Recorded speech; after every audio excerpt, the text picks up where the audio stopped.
आज का जो हमारा टॉपिक है वो ऑर्डर ऑफ वर्ड्स के बारे में है कि अल्फाज की जो तरतीब है वो ठीक होनी चाहिए। ठीक हो गया। ये जो ऑर्डर ऑफ वर्ड्स है, ये जो ऑर्डर ऑफ वर्ड्स यहाँ आपको नजर आ रहा है, इसको हम सिंटेक्स भी कहते हैं। SYNTAX। सिंटेक्स, सिंटेक्स का मतलब होता है तरतीब। और आप अगर अपने एमडी कैट का कोर्स देखें तो उसमें सिंटेक्स लिखा हुआ है कि अल्फाज का जो सिंटेक्स है वो आपको आना चाहिए। तो ये एक्चुअली हम इसको अल्टरनेटिवली, ये जो ऑर्डर ऑफ वर्ड्स वाला चैप्टर है इसको हम सिंटेक्स भी कह सकते हैं। ठीक है जी।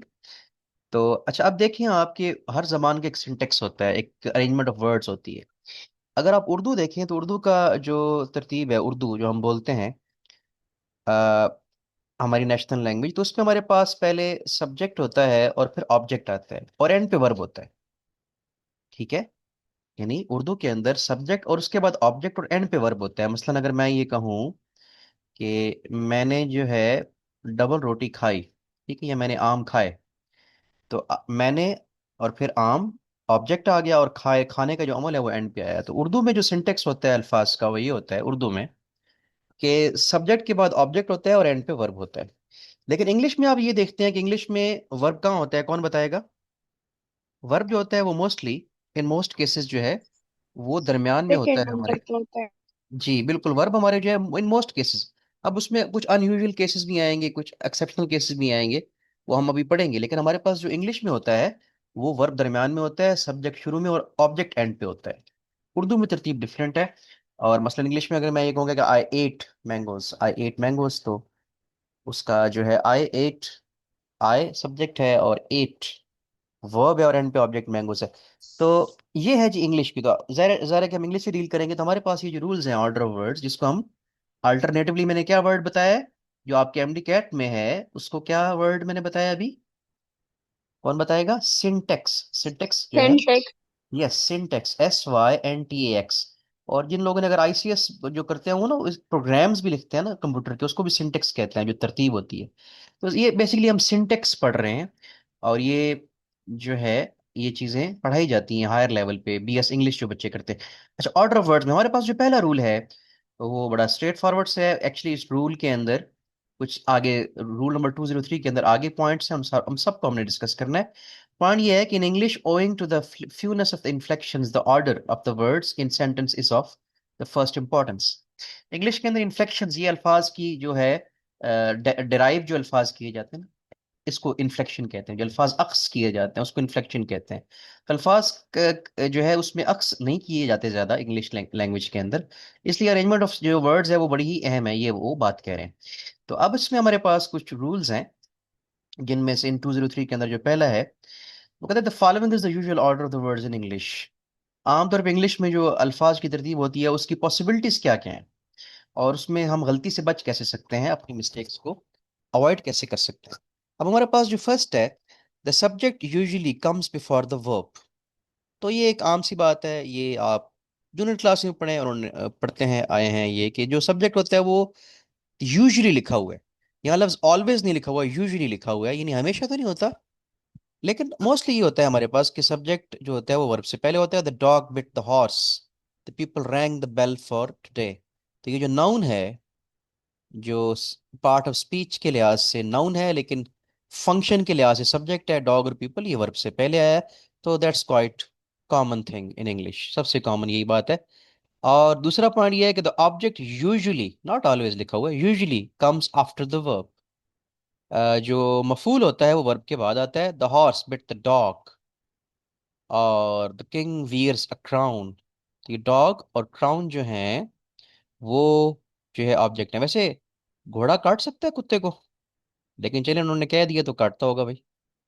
तो बाइट की सेकंड फॉर्म जो है वो बिट होती है, राइट।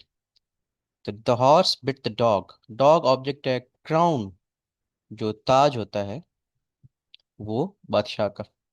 अच्छा, तो ये ऑब्जेक्ट जो होता है वो वर्ब के बाद आता है, ये भी पॉइंट आपको पता है, और हमने इसको इसके अकॉर्डिंगली लगाना है।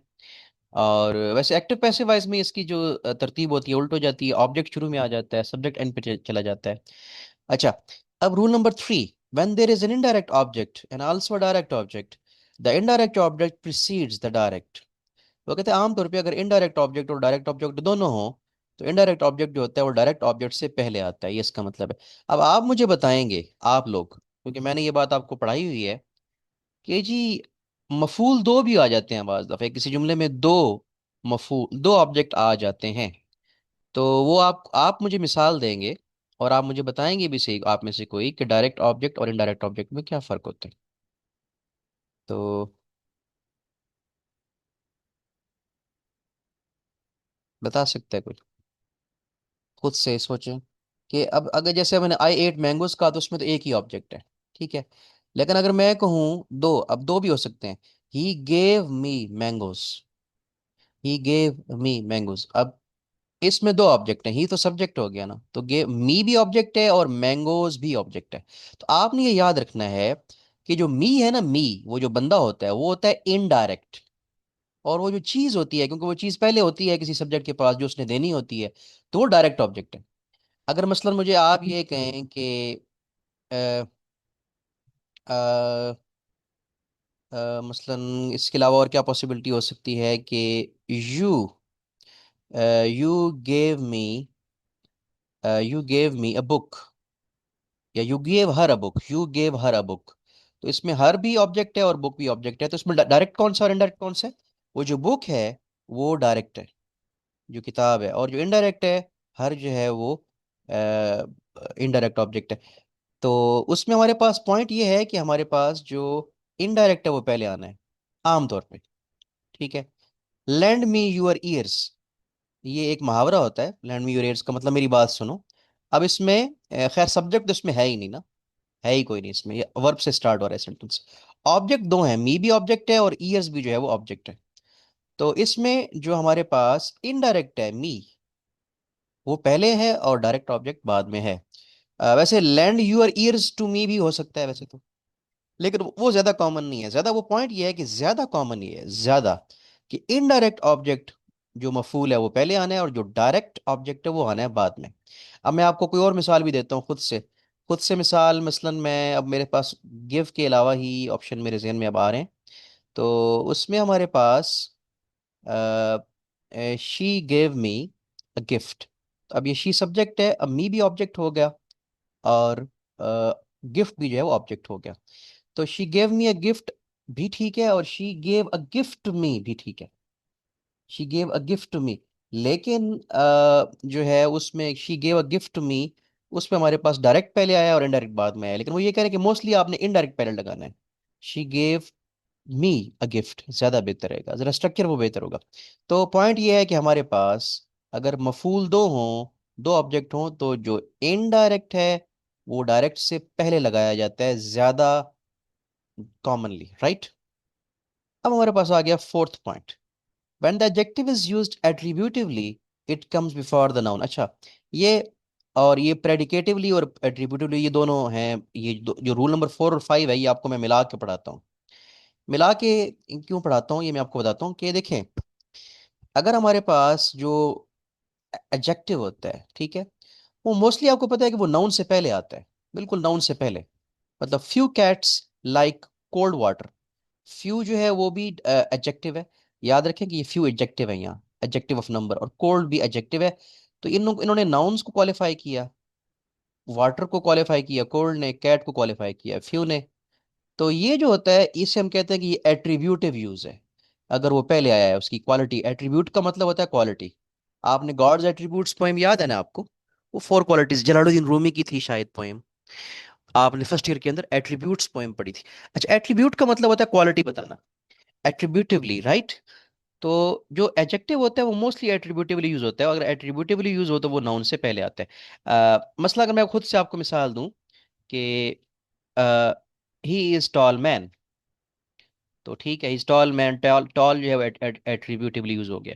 लेकिन मैं ये भी कह सकता हूँ दिस मैन इज टॉल, तो वो जो दिस मैन अगर टॉल बाद में आएगा तो वो होगा प्रेडिकेटिव यूज होगा, प्रेडिकेट यानी वो बाद में आए। तो एडजेक्टिव जो है वो बाद में भी आ सकता है। तो आप मुझे बताएं कि मोस्टली पहले आता है या बाद में आता है नाउन्स को, जिसको वो क्वालिफाई करता है, मोस्टली उससे पहले आता है या बाद में आता है? ज्यादा आपकी ऑब्जर्वेशन क्या कहती है? मोस्टली एडजेक्टिव नाउन से पहले ही आता है। बिल्कुल उस नाउन के साथ एडजस्ट होता है और उससे पहले आता है। अब मसलन I like the little pedlar who has a crook nose, जैसे पेडलर का मतलब तो वो होता है जो ड्रग्स वगैरह बेचता है, और क्रुक्ड नोज उसकी टेढ़ी सी नोज है।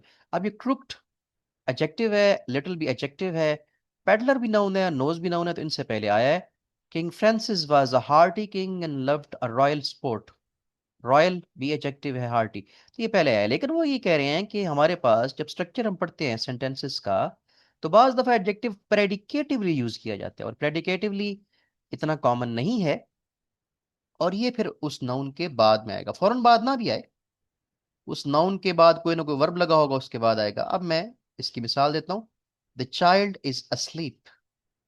अच्छा, अब इसमें चाइल्ड इज अस्लीप जो है, स्लीपिंग भी हम कहते हैं, वो वर्ब होगा अस्लीप, यानी ये सोने की हालत के लिए उसको, ये एडजेक्टिव है, स्लीप याद रखना आपने, एडजेक्टिव होता है।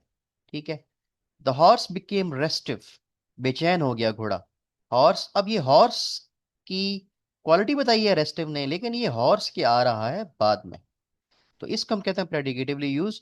तो ये भी हम बाज दफा हमें जरूरत पड़ता है इसका इस्तेमाल भी, तो प्रेडिकेटिव भी है और एट्रीब्यूटिव यूज भी है।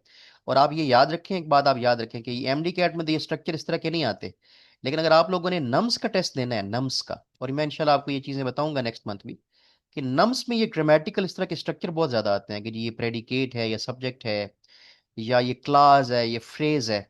तो वो हमने नम्स की जिन स्टूडेंट्स की ने तैयारी करनी होगी, मतलब है तो तैयारी एक जैसी ना सारी, लेकिन नम्स के लिए कुछ 3-4 दिन हम एक्स्ट्रा भी लगाएंगे, उसकी कुछ चीजें डिफरेंट होती हैं, लेकिन होता वैसे वो, मेरी ऑब्जर्वेशन ये है कि नम्स का टेस्ट आसान होता है, इंग्लिश का, एटलीस्ट इंग्लिश के बारे में कह सकता हूँ कि आसान होता है। अच्छा, तो ये चीजें, ये फिर ये स्ट्रक्चर जो है ये बहुत जरूरी है नम्स के टेस्ट के लिए, जिन लोगों ने आप में से जो बच्चे नम्स का टेस्ट भी देना चाहें। अच्छा, तो इसलिए इसको हम आजकल एन एम डी कैट कहते हैं, एम डी कैट नहीं, एन एम डी कैट के नम्स का टेस्ट भी देते हैं।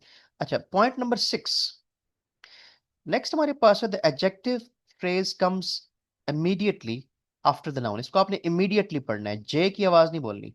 प्रोनाउंसिएशन में, एक तो प्रोनाउंसिएशन को प्रोनाउंसिएशन नहीं कहना आपने, प्रोनाउंसिएशन कहना है, और इसको पढ़ना है आपने इमीडिएटली, डा की आवाज आएगी, जा की आवाज नहीं आएगी। अच्छा, the adjective phrase comes immediately after the noun. अच्छा, अगर एडजेक्टिव फ्रेज क्वालिफाई करें, अब ये क्या मतलब इस बात का, एडजेक्टिव फ्रेज का मतलब कि बाज दफा नाउन को एक लफ्ज क्वालिफाई नहीं करता, एक फ्रेज क्वालिफाई करती है, तो वो जो फ्रेज होगी वो उसके नाउन के बाद आएगी, नाउन के बाद आएगी। मसलन old Tubal Cain was a man of might, ये ऑफ माइट जो है ये एक फ्रेज है, और ये इस मैन को क्वालिफाई कर रही है, तो इसके बाद आएगी, तो ये जो है इसे हम कहते हैं एडजेक्टिव फ्रेज है। अच्छा, ये एडजेक्टिव फ्रेज के अलावा एडजेक्टिव भी हो सकता था, मतलब अगर मैं इसको कहता ना, old Tubal Cain was a mighty man, of might के बजाय मैं कहता माइटी, तो वो माइटी जो होता है वो एडजेक्टिव होता। लेकिन जब ये फ्रेज बनी ऑफ माइट, ठीक है, मतलब मैं कहूंगा he is a tall man, उसमें एडजेक्टिव है टॉल। अगर मैं कहूँ he is a man of great height, तो ऑफ ग्रेट हाइट जो होगा वो एक एडजेक्टिव फ्रेज होगी। एडजेक्टिव फ्रेज नाउन के बाद आती है, सिंपल सी बात, और वो उसको क्वालिफाई करती है। The top of the mountains were covered with the snow, of the mountains जो है वो इन टॉप्स को क्वालिफाई कर रही है। अच्छा, अब आप एक बात याद रखें, अच्छा, कि टॉप्स का यहाँ मतलब जो है ना, कि जो होती हैं टॉप के इलाके हैं किसी माउंटेन्स के, तो ये यहाँ ये नाउन है, लेकिन वैसे टॉप मोस्टली एडजेक्टिव होता है। मतलब मैं कहूँगा it's a top class, top class में वो टॉप एडजेक्टिव है, लेकिन यहाँ जो टॉप्स लफ्ज है ना, यहाँ टॉप्स, यहाँ ये जो है एडजेक्टिव नहीं है, यहाँ ये क्या है बताएं आप लोग, क्या है ये नाउन है। और टॉप्स का मतलब होता है यहाँ जो है टॉप के इलाके जो है। तो ऑफ द माउंटेन्स, तो पॉइंट ये है कि एडजेक्टिव फ्रेज हो तो वो नाउन के बाद आती है, लेकिन जो एडजेक्टिव होता है वो नाउन से पहले आता है, जिसको वो क्वालिफाई करता है मोस्टली। ये भी तरतीब में हमने याद रखना है इन पॉइंट्स को भी। उसके बाद हमारे पास ये जो नेक्स्ट है, जी 7 है ये हमारे पास। The adverb is generally placed close to the word which it modifies. तो ये रूल हमने एडवर्ब के दौरान पढ़ा था, कि भाई एडवर्ब आपने जब लगाना है तो जिस लफ्ज को वो क्वालिफाई कर रहा है उसके करीब तरीन कोशिश करें कि लगाएं, अदरवाइज मानी उसका जो है वो बदल सकता है। अब इसका क्या मतलब है, nothing ever happens by chance, ये जो एवर है ये नथिंग के करीब आया है, सॉरी हैपन्स के करीब आया है, ये जो एवर है ये हैपन्स के, nothing happens ever by chance, भी हो सकता है, लेकिन वो भी ठीक है किसी हद तक, क्योंकि वो भी हैपन्स के साथ ही है।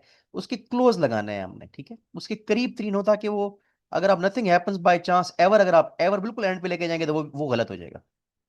हमने एवर को लगाना है इस वर्ब के बाद या वर्ब से पहले लगा दे। नथिंग हैवर एप्पल, nothing ever ever happens by chance, nothing happens ever by chance.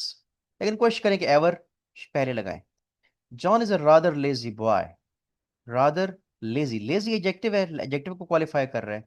आपको पता है कि जो एडवर्ब होते हैं वो एडजेक्टिव को भी क्वालिफाई करते हैं वर्ब के अलावा। तो ये John is rather lazy boy. He worked only two sums. Two adjective है, ओनली उसको क्वालिफाई कर रहा है, ठीक है।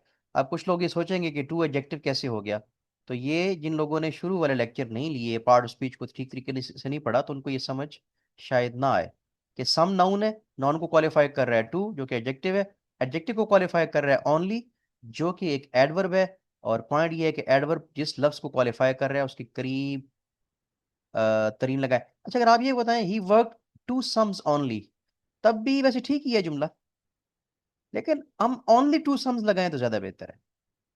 या he worked only two, only sums तो खैर नहीं हो सकता, ओनली एंड पे आ सकता है, लेकिन वो मीनिंग क्लियर नहीं होगा, हमने टू से पहले लगाएंगे तो ज्यादा बेहतर होगा, ठीक है। बल्कि आप ये देखिए ना, इस दफा ये जो अभी 2025 का कोर्स है, जो मैंने आपको पहले सेंड किया था, वो नहीं, ये जो लास्ट वीक आया है, उसमें बकायदा आपका एमडी कैट में एडवर्ब की पोजीशन जो है वो आपके कोर्स में शामिल है, और वो हमने अलग से भी पढ़ना है। एक तो अभी हम ये सारी चीजें क्वेश्चन वाले पार्ट में पढ़ रहे हैं, वो जो आपका इस दफा जो कोर्स है उसमें उन्होंने एडवर्ब का अलग से, एडवर्ब की पोजीशन बदलने से उसके मानी कैसे बदलता है, वो आपके कोर्स में भी है, और वो हमने करना है, ठीक है। तो ये भी आप ये देख लेंगे, और थोड़े जो मानी बदलते हैं वो हम अलग से भी पढ़ेंगे। अभी हम स्ट्रक्चर जो सेंटेंस है उसमें जो तरतीब है, सीक्वेंस है, उसको पढ़ रहे हैं। Never tells a lie, he never tells a lie. Never adverb है, टेल्स वर्ब है, इसको क्वालिफाई कर रहा है, उसके लगाओगे करीब आप, ठीक हो गया। तो ये आपने पॉइंट जो है वो याद रखने हैं। तकरीबन हमारे पास ये खत्म होने वाला है। Point number 8, all qualifying clauses are placed as close as possible to the words which they qualify। ये वही रूल है जो ऊपर अभी आया है हमारे पास। क्वालिफाइंग क्लासेस, अब क्वालिफाइंग क्लास का मतलब ये होता है, ऊपर तो फ्रेज थी ना, तो फ्रेज में तो सब्जेक्ट प्रेडिकेट नहीं होता, क्लास। आपको मैंने फ्रेज और क्लास पढ़ाई है, फ्रेज क्लास और सेंटेंस, बताएं जरा आप। Yes sir. जी पढ़ाई है आपको। तो अब आपने करना क्या होगा जी, कि क्लास, वो कहता है कि जो ऊपर उन्होंने ये बात की ना कि जो फ्रेज लगानी है या लफ्ज, जिस लफ्ज को वो क्वालिफाई कर रहा है उसके करीब लगाएं। तो क्लास के बारे में ये कहा है कि क्लास भी आप जिस लफ्ज को वो कर रहा है ना क्वालिफाई, उसके करीब ही लगाओगे, ठीक है। तो अब मसलन कैसे, he died in the village where he was born. अच्छा, अब ये विलेज जो है एक नाउन है, इसको एक पूरी ये क्लास क्वालिफाई कर रही है, तो वो पॉइंट ये है कि इसके साथ लगाओगे, इसके इसके बाद लगाओगे आप, ठीक है जी। आ, मसलन अगर इसको हम वेयर ही वाज बॉर्न, अच्छा ये तो समझ आ गई ना कि ये वेयर ही वाज बॉर्न या ये फ्रेज नहीं है, ये क्लास है। ये ये क्लास क्यों है, क्योंकि क्लास के अंदर सब्जेक्ट और वर्ब होता है ना, प्रेडिकेट भी होता है, इसलिए ये क्लास है। ऊपर जो था वो फ्रेज थी, फ्रेज में वर्ब और सब्जेक्ट जो है वो नहीं होता, वो बस दो तीन लफ्ज हो सकते हैं। ये क्लास थोड़ी लेंथी होती है, ठीक है। तो क्लास भी जिस लफ्ज को वो क्वालिफाई कर रही होगी, जिसके मानी में इजाफा इजाफा कर रही होगी, उसको उसके साथ लगाना है, अटैच करके लगाना है। अदरवाइज क्या होगा, उसका मानी बदल सकता है। ये ज्यादा आपको समझ आएगी मतलब इससे। The dog that bites does not bark. ये जो काटता है कुत्ता वो भौंकता नहीं है। अब ये दैट बाइट्स, वो कुत्ता जो कि काटता है, अब ये दैट बाइट्स जो है वो अगर आप कहीं और लगाएंगे ना, डॉग से हटके, does not bark that bites, मसलन आप इस तरह कहते हैं, तो वो तो फिर वो मानी सही क्लियर नहीं होगा, कंफ्यूजन क्रिएट होगी। इसलिए और ये दैट बाइट्स भी जो है आपने याद रखना है कि ये भी एक छोटी सी क्लास है, क्योंकि दैट फंक्शन कर रहा है एज अ सब्जेक्ट और बाइट कर रहा है वर्ब के तौर पे, छोटी सी क्लास है क्लास। क्लास भी जिस वर्ड को क्वालिफाई कर रही होगी उसके आएगी करीब। People who live in glass houses should not throw stones. Who live in glass houses, ये है एक क्लास, और ये क्लास कर रही है पीपल को क्वालिफाई। अच्छा, और ये जो है ना ये एक एडजेक्टिव क्लास है, ये भी एक एडजेक्टिव क्लास है, ये भी एडजेक्टिव क्लास है। हाँ, तीनों एडजेक्टिव क्लास। क्लास और फ्रेज की आपको मैंने टाइप्स ही पढ़ानी है, एडजेक्टिव क्लास, एडजेक्टिव फ्रेज। तो ये मैंने आपको ये चीज़ें पढ़ानी है, ज़ाहिर है उसकी अभी वो स्टेप नहीं आया। तो ये आप लोगों ने, ये रूल भी आपको समझ आ गया, और ये हमारे पास खत्म होने वाला है तकरीबन। आज का लेक्चर, लेकिन ये 2 पॉइंट्स इसको हम पढ़ेंगे। The normal words of sentence is sometimes Altered for emphasis. अच्छा खैर, ये वैसे करने की जरूरत नहीं है, ये होती है आमतौर पे शायरी वगैरह में। तो ये होता है कि जो वो कहते हैं कि नॉर्मल वर्ड्स ऑफ जो सेंटेंस के होते हैं, वो बाज दफा जोर देने के लिए बात पे ना, वो उनको उनकी तरतीब बदल दी जाती है। अ, और ये देखिए एक मुहावरा है, uneasy lies the head that wears the crown. कि वो सर जो होता है जो कि क्राउन पहनता है, यानी जितना जिसका ओहदा बड़ा होता है, यानी जो बादशाह होता है, वो हमेशा परेशान रहता है, यानी उसके ऊपर जिम्मेदारियां होती हैं। अब इसका जो नॉर्मल स्ट्रक्चर है सेंटेंस का, वो क्या बनता है नॉर्मल? इसका बनता है the head that wears a crown lies uneasy, ऐसे ही बनेगा ना। द हेड पहले बोलूंगा मैं, दैट वियर्स अ क्राउन बोलूंगा, फिर ये लाइज अनईजी मैं लगाऊंगा एंड पे, कि वो सर जो एक ताज पहनता है वो बेचैन रहता है। लेकिन ये क्यों, वो ये एम्फेसिस के लिए कि उसके सर की बेचैनी को बयान करने के लिए शुरू में बयान किया गया। तो इस तरह के होते हैं, लेकिन ये आपके नॉर्मल इंग्लिश लैंग्वेज में ये चीज़ नहीं आती। वैसे उन्होंने पॉइंट लिख दिया है, और ये आप इसको देख लीजिएगा। शायरी में हम करते नहीं, अब आप शायरी आप सुनते हैं उर्दू की, आपने पढ़ी होगी, तो उसमें मतलब आम जबानों में कहते हैं कि तुम आ गए हो। और शायर शायर लोग क्या कहते हैं, आ गए हो तुम आ गए, गए हो तुम आ, पता नहीं इस तरीके से वो बोलते हैं मल्टीपल पॉसिबिलिटीज में। तो वो डेफिनेटली वो नॉर्मल लैंग्वेज में वो चीज़ यूज़ नहीं होती। 204 पॉइंट को आप ना भी करें तो ठीक है, बिकॉज कि ये आपकी फॉर्मल इंग्लिश के साथ इसका कोई ताल्लुक नहीं है, और हमारी फॉर्मल इंग्लिश ही जो है वो आती है। और आखिरी जो हमारा पॉइंट है वो आज का, और इसके बाद हमारी करेक्शन आज हो जाएगी ख़त्म, और हम पंक्चुएशन और कुछ और चीज़ें स्टार्ट करेंगे। और आखिरी पॉइंट ये है कि owing to the faulty arrangement of words a sentence में be turned into a perfect nonsense. कि अल्फाज की तरतीब अगर गलत होगी तो वो जुमले का जो है वो जुमला जो है वो नॉनसेंसिकल हो जाता है, उसकी बात समझ ही नहीं आती। मसलन few people learn anything that is worth learning easily. ठीक है। अ, अब ये जो तरतीब है, learn anything that is worth learning easily, कि वो जो लोग, फ्यू पीपल लर्न एनीथिंग, वो that is worth learning easily. तो ये जो वर्थ लर्निंग इजीली जाए, ये पीपल के साथ आना चाहिए, फ्यू पीपल।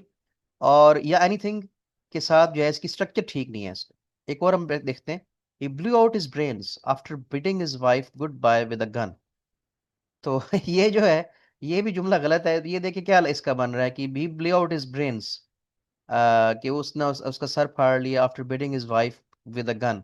अब इस जुमले का बाहर स्ट्रक्चर से मतलब लगता है कि उसने बीवी को जो है वो गन से मारा है, लेकिन इसका जुमला वो कहना क्या चाहता है, वो ये कहना चाहता है कि वो बंदा जब जा रहा था तो उसने गन पकड़ी हुई थी। अब ये विद गन जो है ना, इसके साथ आना चाहिए ही, या इसको थोड़ा स्ट्रक्चर ऐसे करेंगे, while beating his wife he blew out his brains while he was holding a gun.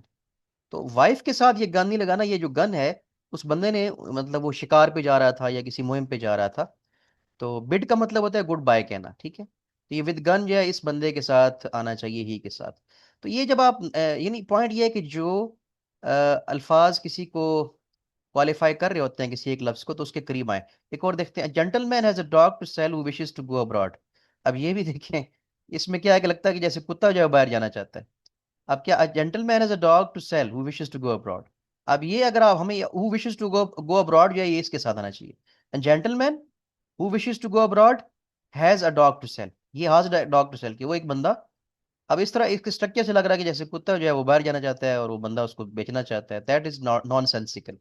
तो इसलिए आपने वो जो क्वालिफाइंग वर्ड्स होंगी, फ्रेजेस होंगी, क्लासेस होंगी, it is therefore essential that all qualifying words, phrases, clauses should be placed as near as possible to the words to which they refer।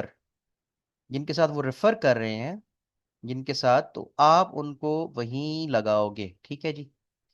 ये देखिएगा हम इसकी जो है, तो ये आज का हमारा लेक्चर था। इसमें हमने जो है वो और अरेंजमेंट ऑफ वर्ड्स पढ़ी शुरू से।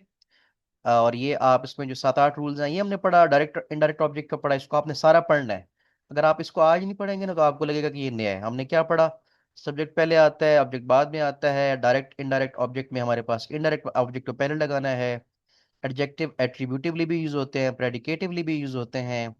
फ्रेजेस, एडजेक्टिव फ्रेजेस नाउन्स के करीब आए, ये पढ़ा हमने। पॉइंट इनमें सारा यही पढ़ा हमने। ज़्यादा इसमें जो अहम बात थी कि अल्फाज जिन वर्ड्स को क्वालिफाई करें उसके आए वो करीब। तो ये इसकी हम रिकॉर्डिंग ऑफ करते हैं ताकि अपलोड हम कर सकें बाद में।